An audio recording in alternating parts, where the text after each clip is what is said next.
Hey guys, and thanks for joining me again. Well, on this video I thought I'd do something a little bit different, and I thought I'd do 5 different topics within the one video.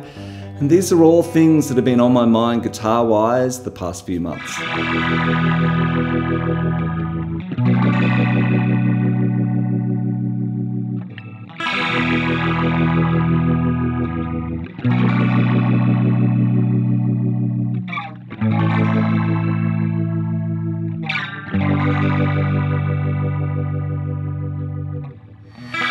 Well, the first thing on my mind is I finally got my Gibson Hummingbird back, and I bought this guitar mid-late last year from a buyer on Reverb in North Carolina, and it was down as in excellent condition. And when I got it back here to Melbourne, it actually needed a neck reset and also a new rosewood bridge. So it's been in the shop for 6 months, and after considerable expense, it's finally back in my hands and it's playing beautifully.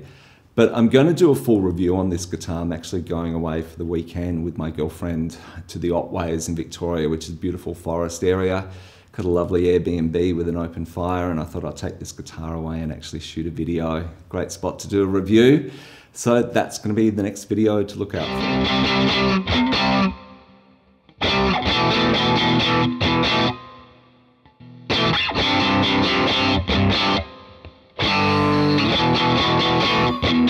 So the next thing I want to talk about are Jazzmaster pickups, and in particular noiseless Jazzmaster pickups. So as some of you may have seen, I've built up a Jazzmaster project recently, and I've used a set of Curtis Novak hand-wound Jazzmaster pickups, and very happy with the sound of them. They've got a beautiful tone, but I'm just finding the neck and the bridge just independently just a bit noisy for me.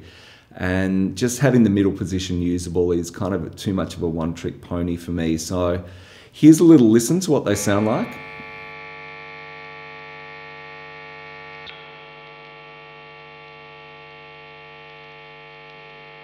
So as you can hear, there's quite a bit of cycle hum in those pickups and the neck and the bridge. So I'm interested in noiseless Jazzmaster pickups. So if anyone's got any experience or advice with regards to that, I really would love to hear your comments. So please leave them in the comment section below.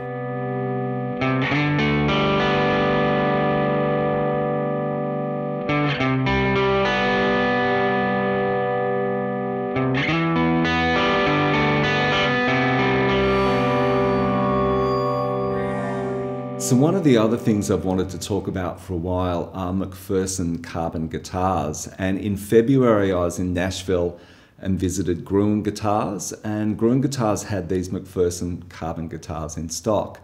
And I was talking to one of the sales guys and telling him how I was traveling around America with an old vintage guitar, and he said, "You've got to have a look at these McPherson touring guitars," because he said they're just perfect for traveling. And in particular, I had a look at the little one, and quite an incredible little guitar.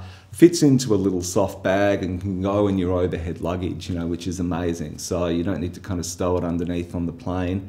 But it's the tone and also the ability for it to be amplified, which was really impressive. So if you're a guitar fan and want to leave some of your beautiful vintage gear behind, but want something that's impervious to weather, that's been set up with a Plek machine. They come with 2 bridges, one for a medium action and one for a nice low action. They play beautifully, sound great, amplify well, and you can put them in the overhead locker if you travel and keep them in the back of your car. It's just a fantastic guitar, and if you were traveling or a touring musician, it would really have to be almost a must-have these days.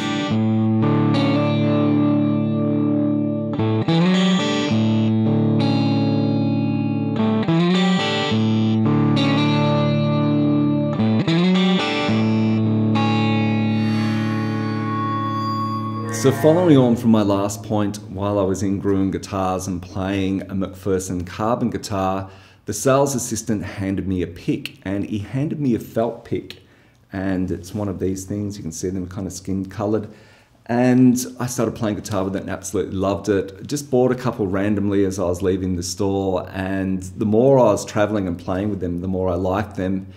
And when I got back to Australia, I went to buy some felt picks and they just weren't the same. So I contacted Gruen Guitars and I bought in bulk Jim Dunlop felt picks, and I would highly recommend, if anyone hasn't played with these, give it a try. And I'm interested to know in the comments what people think, whether they've used them and so forth. I haven't used them on my electric guitars. I love them so much. I mainly use Dava picks, the red ones, and these felt picks, and that's all I use them.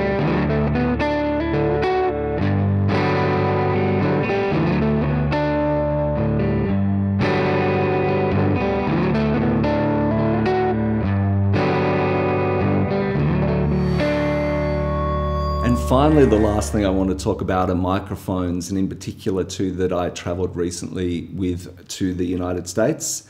And these are Shure Motive microphones. This is the MV51, and this is a large diaphragm condenser microphone, USB and iOS. And this is the MV88, and this is just an iOS microphone, so it has the lightning connector on the back built in. And I use both of these and like both these microphones.